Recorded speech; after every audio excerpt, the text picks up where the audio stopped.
Oke, teman-teman, ini kuliah kita setelah UTS ya.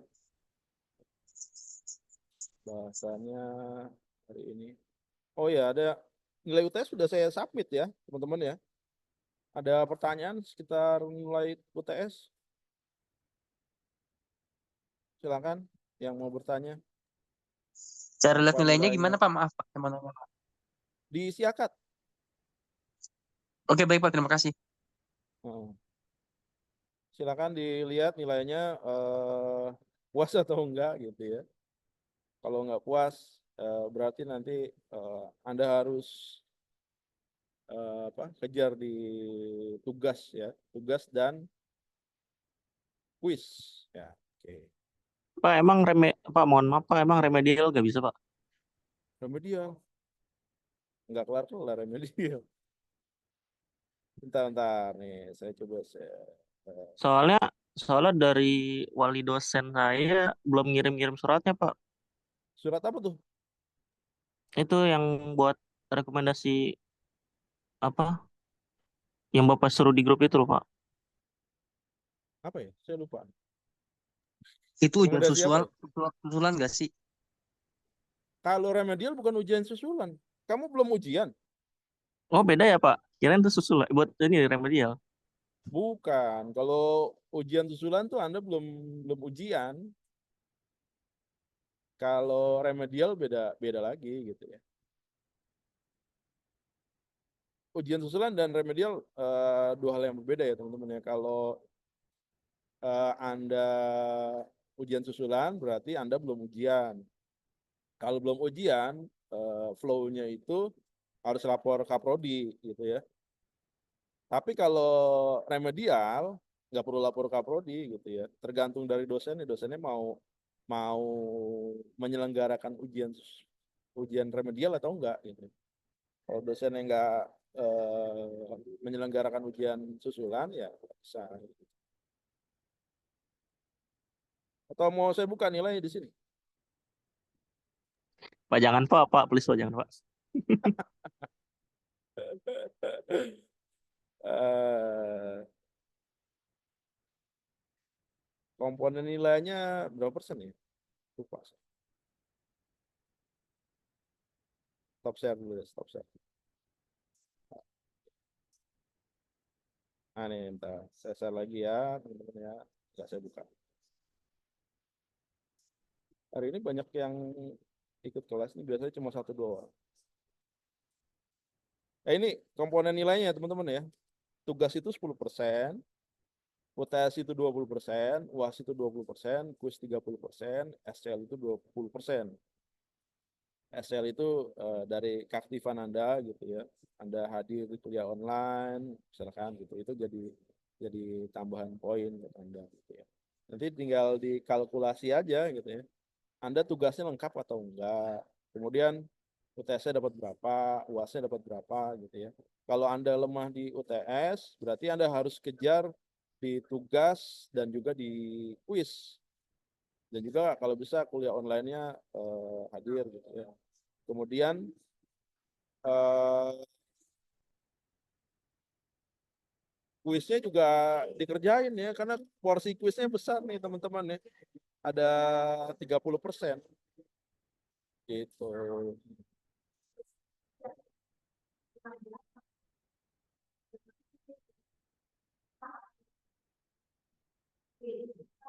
Oke. Saya lagi. Oke.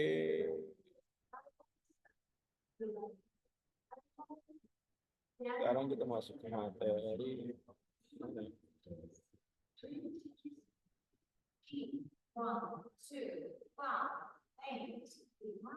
Hari ini saya di Bandung sebenarnya, cuma harus balik malam ini.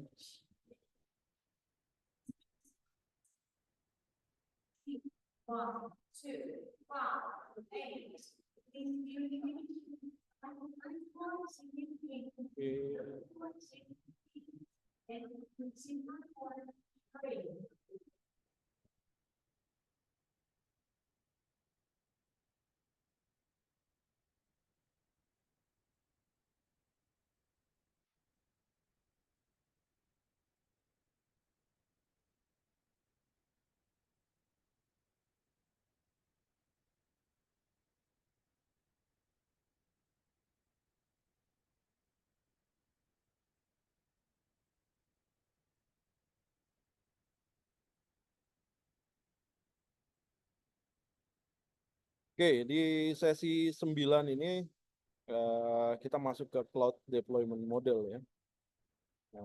Cloud deployment model. Ini nanti akan menjadi materi sampai ke UAS. Nah, diharapkan Anda di sesi ini gitu ya, Anda bisa dapat mengenal ya, model penerapan cloud, bisa menjelaskan 23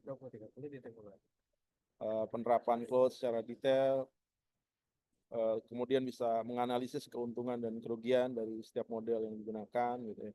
Kemudian bisa menguraikan model penerapan berdasarkan properti seperti SLA dan keamanan.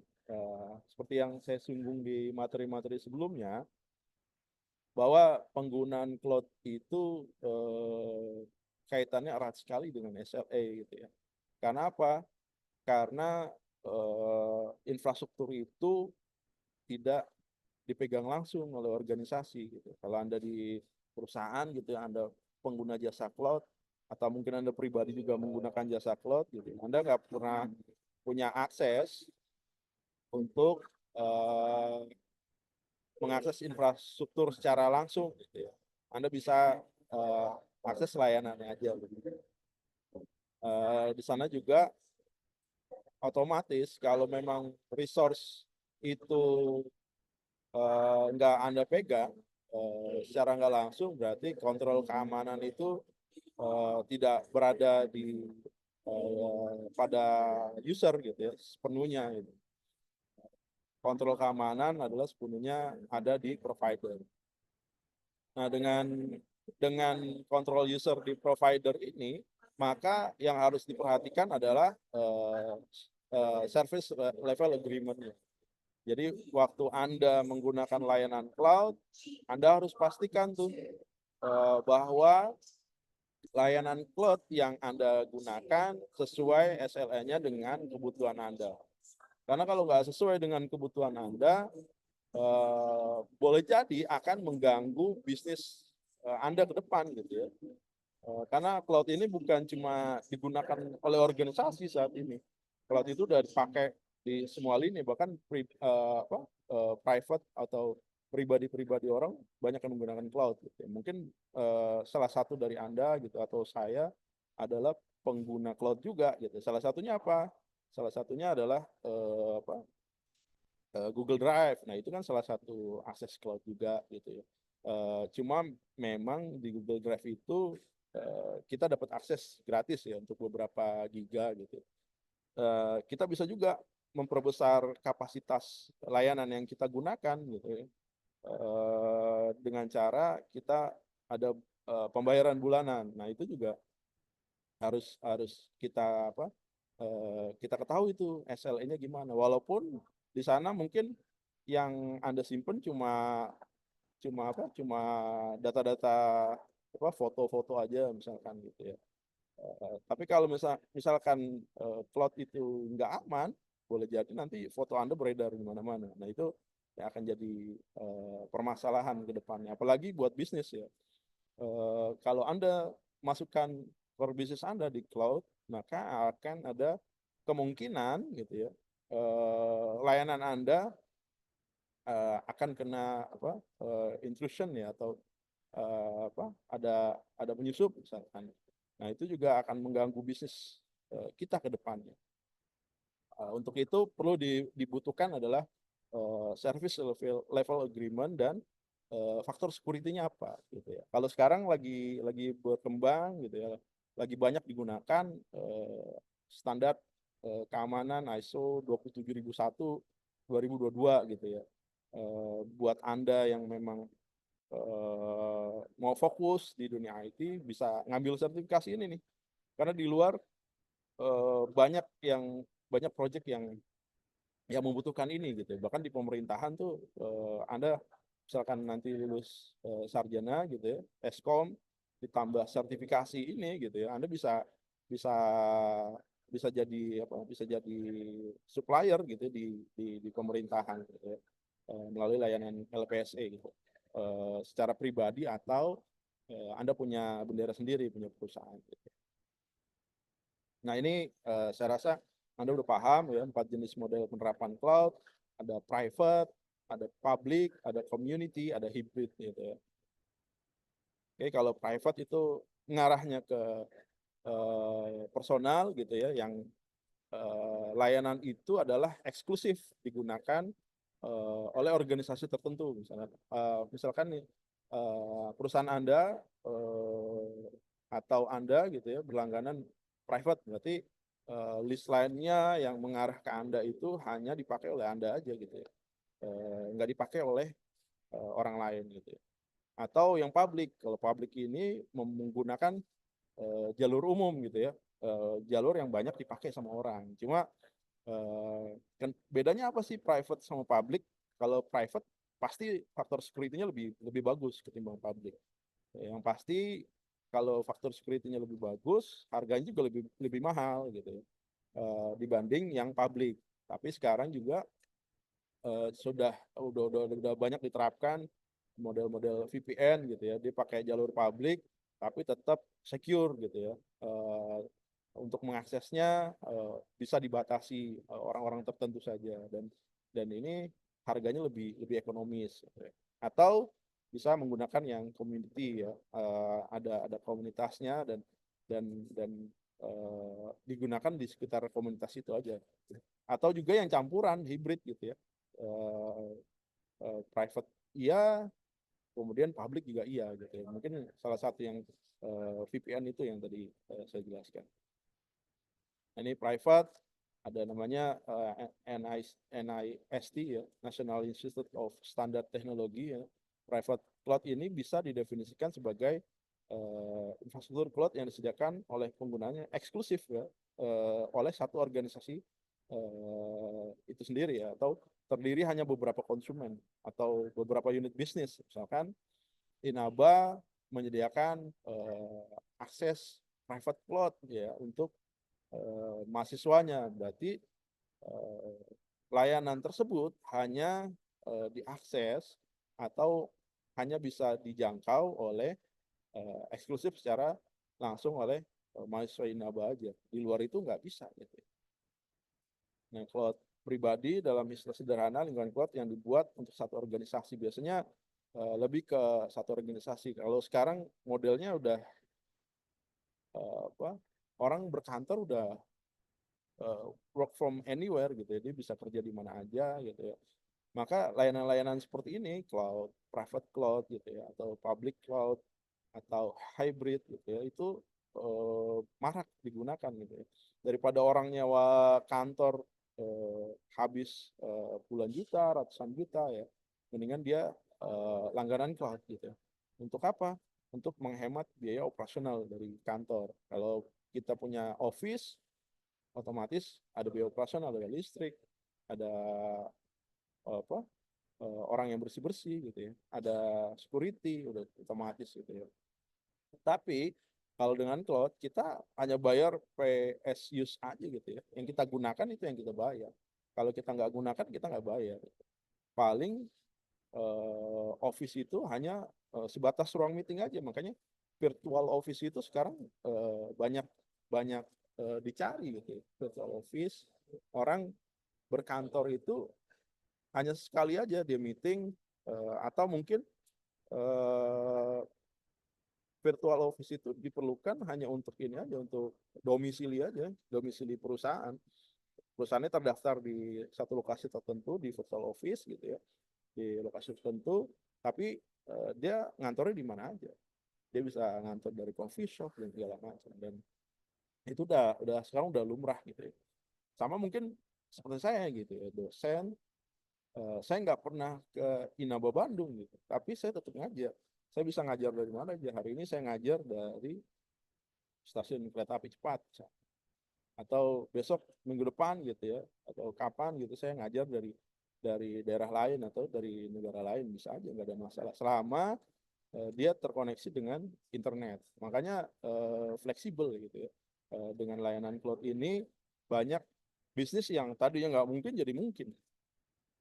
Tadinya nggak ada jadi ada gitu. Jadi memang di era disruption ini teknologi semakin berkembang, akhirnya memungkinkan bisnisnya yang tadi kayaknya nggak mungkin nih dicapai gitu, ternyata sekarang bisa dicapai gitu. Dan competitiveness itu jadi gapnya jadi semakin kecil gitu ya. Kalau dulu mungkin untuk menjadi besar dia harus punya modal banyak gitu ya. Kalau sekarang enggak gitu. Untuk menjadi besar eh, dia nggak harus modal banyak gitu. Mungkin kalau kita mau bersaing, misalkan Anda nanti mau buka bisnis tertentu ya, bisnis A gitu ya. Dan di situ udah ada pemain besarnya di situ. Boleh jadi Anda mempunyai peluang yang sama dengan eh, kompetitor existing ya, yang memang dia udah besar secara bisnis. Gitu. Ini private cloud. Nah, karakteristiknya apa sih private cloud? Yang pasti tadi secure, ya. Pasti. Kalau private secure, kemudian central control, ya bagian besar organisasi punya kontrol penuh atas cloud tersebut ya.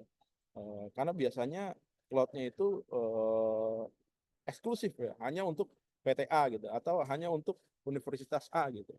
Di lain itu, maka orang lain nggak bisa ngakses, orang lain nggak bisa ngelihat, orang lain nggak bisa masuk, intrusion dan segala macam. Kemudian dari sisi SLA-nya ini weak gitu ya. SLA formal mungkin ada, tapi nggak ada di cloud pribadi. Karena apa? Karena cloud-nya itu ya boleh jadi memang di-develop oleh internal organisasi itu sendiri gitu ya. Atau mungkin eh, apa disediakan oleh other provider. Kalau disediakan oleh other provider, biasanya SLA-nya nggak weak gitu ya, biasanya lebih lebih high gitu ya, lebih tinggi. Dan juga harganya pasti lebih lebih lebih mahal ya ketimbang layanan cloud yang lain. Client of private cloud bisa organisasi, perusahaan gitu ya, yang memerlukan cloud secara terpisah. Biasanya banyak ini dipakai di perusahaan-perusahaan yang memang membutuhkan faktor security yang tinggi gitu ya. Seperti banking gitu ya, financial service itu banyak pakai gitu ya. Karena potensi loss-nya itu lebih besar ya, timbang dia nggak menggunakan ini gitu. Jadi secara hitung-hitungan apa? Secara hitung-hitungan gitu ya, lebih menguntungkan kalau dia pakai private cloud gitu ya. Karena resikonya lebih besar ya. Otomatis ya worth it aja gitu kalau pakai private cloud. Tapi kalau misalkan kampus pakai private cloud, worth it atau enggak ya tergantung gitu. Bayaran mahasiswanya berapa ya. Jangan sampai pakai private cloud eh, ternyata biaya operasional membengkak gitu. Nah itu jadi perhatian juga gitu. Dan juga kepentingannya apa gitu, harus private cloud gitu. Kalau memang ada kepentingan data pribadi mahasiswanya adalah sesuatu yang high priority, nah itu boleh aja gitu ya. Misalkan yang kuliah di sana, wah nih anak-anak pejabat gitu ya, dan faktor security-nya sangat sangat dijaga biar dia misalkan nggak gampang diintrusion sama sama pihak luar gitu. Nah itu oke-oke aja gitu. Tapi yang pasti bayarannya seimbang nanti gitu. Kemudian ada juga organisasi atau perusahaan yang punya dana yang cukup gitu ya, untuk memelihara atau mengelola cloud gitu ya. Kemudian organisasi atau perusahaan yang menganggap data itu penting. Kemudian organisasi yang menginginkan otonomi, kendali penuh atas cloud gitu ya. Atau organisasi yang punya sedikit penggunanya. Atau organisasi yang memiliki infrastruktur prabangunan untuk menyebarkan cloud atau siap untuk pemeliharaan cloud. Memang layanan private cloud ini lebih mengarah kepada orang-orang yang mempunyai infrastruktur ya secara penuh. Walaupun nggak nutup kemungkinan yang di luar itu bisa bisa juga ya menggunakan pihak ketiga, tapi layanannya tetap private cloud. Klasifikasi private cloud ada yang on premise private cloud, nih cloud pribadi yang tipikal yang dikelola oleh satu organisasi. Ini cloudnya disebarkan oleh di lokasi organisasi dan terhubung di jaringan organisasi. Bisa jadi siakat gitu ya. Kalau Anda akses di Inaba, nggak perlu jaringan internet, nah, misalkan gitu. Nah ini private nih. Tapi kalau eh, di luar lingkungan Inaba, nah itu Anda perlu mengaksesnya, nah, menggunakan jalur publik. Itu lebih ke privatisasi ya, layanan, atau beberapa layanan tertentu. Kalau di banking tuh biasanya akses-akses tertentu yang memang nggak memungkinkan ya kalau banking itu eh, diakses dari luar, terutama untuk layanan yang bersifat core dari bisnis gitu ya, atau berhubungan dengan data pelanggan. Nah, itu sangat sensitif ya kalau misalkan dia bocor. Karena kalau banking datanya bocor, otomatis trust nasabah terhadap bank tersebut akan kecil. Kalau trustnya kecil, otomatis orang yang nabung akan mikir dua kali gitu ya. Yang terjadi, saya nggak tahu nih, yang terjadi kabar 1-2 hari ini nih dari organisasi tertentu gitu narik dana tabungannya dari Bank Syariah Indonesia ya, dari BSI, totalnya 13 triliun. Jadi nggak tahu apakah itu ada faktor keamanan atau ada faktor yang lain gitu ya. Nah, itu kan jadi pukulan sendiri tuh, 13 triliun dikeluarin dari sebuah bank gitu ya. Otomatis dana dana yang beredar di bank tersebut akan bermasalah gitu ya. Isusnya apa sih private cloud, SLA? SLA-nya ini memiliki efek yang berbeda ya pada model pengiriman cloud yang berbeda. Pada private cloud, SLA didefinisikan antara organisasi pengguna, yaitu penggunanya bisa karyawan gitu ya, atau orang yang ada di lingkungan tersebut ya, kalau di kampus ya mahasiswa gitu ya. Kemudian biasanya pengguna ini punya akses yang lebih luas daripada pengguna cloud publik ya. Sama juga dengan penyedia layanan. Penyedia layanan dapat menyediakan layanan secara efisien karena basis penggunanya kecil dan sebagian besar jaringannya efisien. Kemudian jaringan juga, network, ini cloud sepenuhnya bergantung pada jaringan, karena jaringannya biasa terdiri dari bandwidth yang tinggi, latensinya rendah gitu ya. Kenapa tinggi? Karena usernya nggak banyak gitu ya.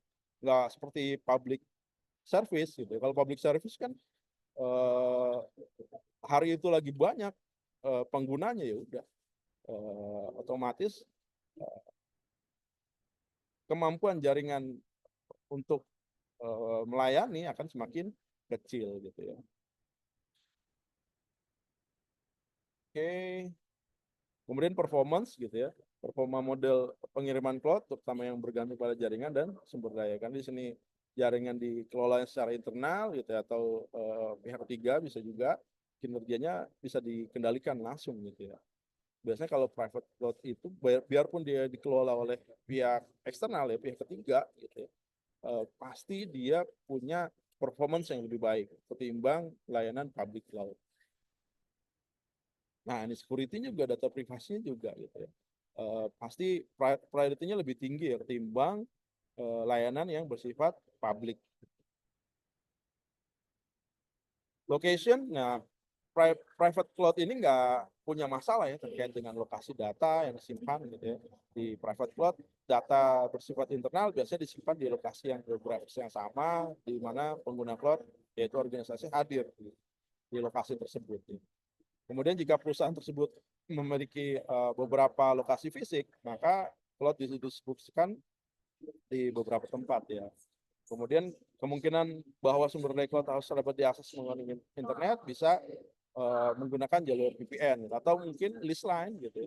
Biasanya kebanyakan kalau private cloud itu lebih prefer ke list line ya. Jadi ada jaringan eksklusif gitu ya yang digunakan untuk satu organisasi itu aja. Di luar organisasi itu nggak bisa digunakan gitu ya. Biasanya seperti itu. Cloud management area yang luas di mana seluruh tugas terkait cloud dikelola untuk memberikan layanan yang lancar kepada pelanggan. Ini juga melibatkan beberapa tugas ya, seperti penjadwalan sumber daya, penyediaan sumber daya, dan manajemen sumber daya. Nah, untuk jumlah pengguna, ukuran jaringan, dan jumlah sumber dayanya itu merupakan parameter yang penting ya, yang mempengaruhi pengelolaan cloud. Biasanya kalau yang private itu udah diperkirakan gitu ya, penggunanya berapa, maka kemampuan jaringan yang disediakan tuh pasti lebih tinggi ya, dibanding dengan penggunanya. Kemudian dia sifatnya multi tenancy ya. Karena cloud itu arsitekturnya ada multi tenant. Multi tenant itu multi penyewa, jadi lebih eh, mendukung banyak penyewa dengan sumber daya fisik, perangkat lunak yang sama, ada kemungkinan akses data yang tidak diinginkan dan itu akan berdampak lebih kecil ya di private cloud ya. Karena semua masalah kan bersifat di intraorganisasi. Jadi di organisasi yang sama, di perusahaan yang sama, tapi strukturnya misalnya beda gitu, dari marketing ke ke production gitu ya, atau dari production ke sales misalkan seperti itu. Jadi isu kebocoran datanya juga bukan merupakan isu yang sangat urgent untuk diselesaikan gitu ya, karena masih di lingkungan organisasi. Maintenance cloud dikelola organisasi, tempat cloud disebarkan, sumber daya yang rusak, drive atau prosesor diganti dengan sumber daya yang lebih baik, akan lebih mudah ya untuk penggantian. Kemudian jumlah sumber daya lebih sedikit di cloud pribadi sehingga perawatannya relatif lebih mudah. Klasifikasi private cloud ada outsource private cloud ya. Ini pihak ketiga yang mengelola seluruh cloud. Semuanya sama seperti private cloud biasa, kecuali di sini ada cloud yang di outsource. Ada beberapa keuntungan dan kerugian dari outsourcing cloud ya. Ini ada private cloud gitu ya, ada user 1, user 2, user 3 ya. Bisa diakses menggunakan teknologi apapun gitu. Yang berhubungan dengan bisa tab, bisa laptop ya, atau PC, atau sekarang masih mode yang PC ya. Mungkin kebanyakan lebih murah laptop mungkin. Saya udah jarang nemuin PC ya.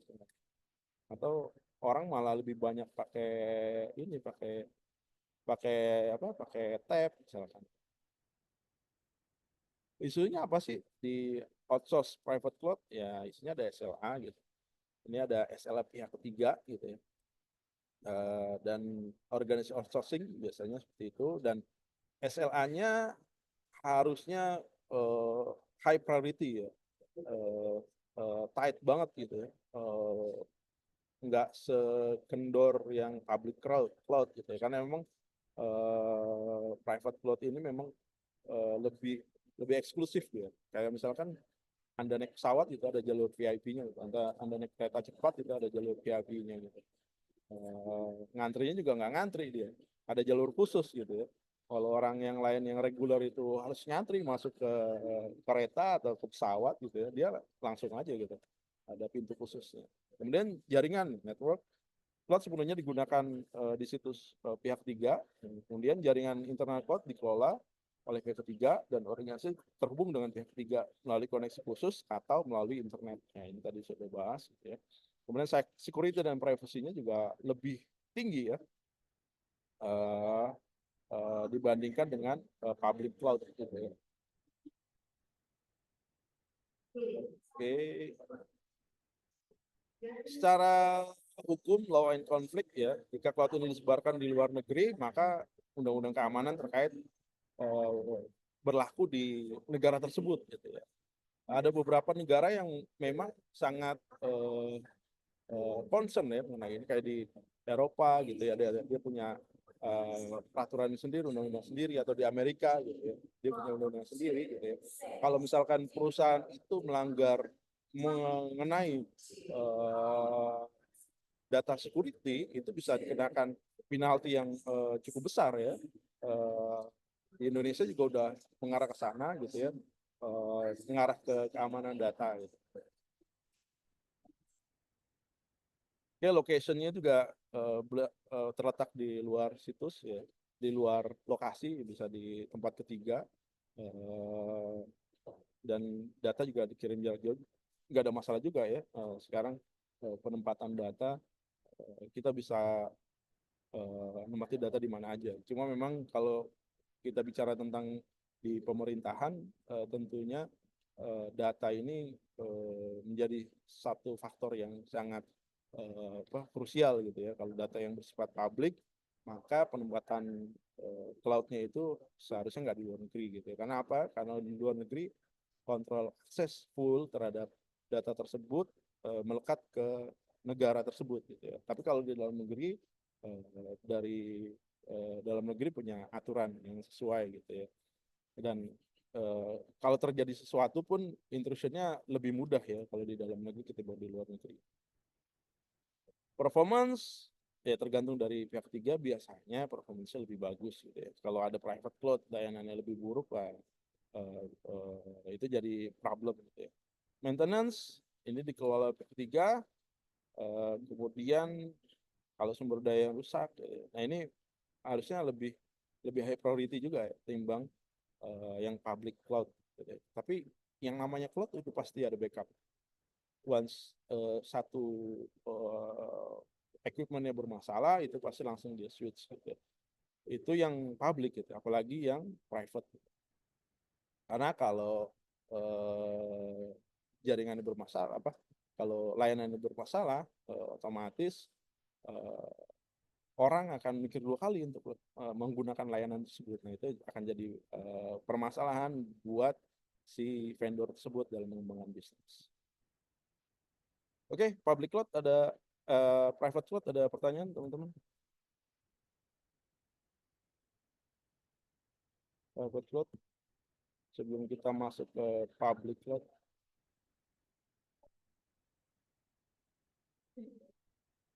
Banyak ternyata.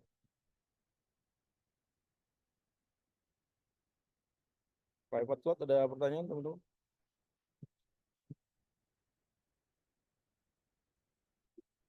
Nggak ada? Kalau nggak ada mungkin yang public Tidak ada. cloud akan saya sambung minggu depan kali ya. Data saya udah datang. Oke, kalau nggak ada pertanyaan, saya cukupkan. Nanti minggu depan kita lanjutkan untuk bahasan dari cloud deployment ini ya. Jangan lupa nanti kerjakan kuisnya, nggak malam ini, mungkin malam ini saya usahakan dibuka nanti agar Anda bisa langsung mengakses. Oke, cukup ya teman-teman ya.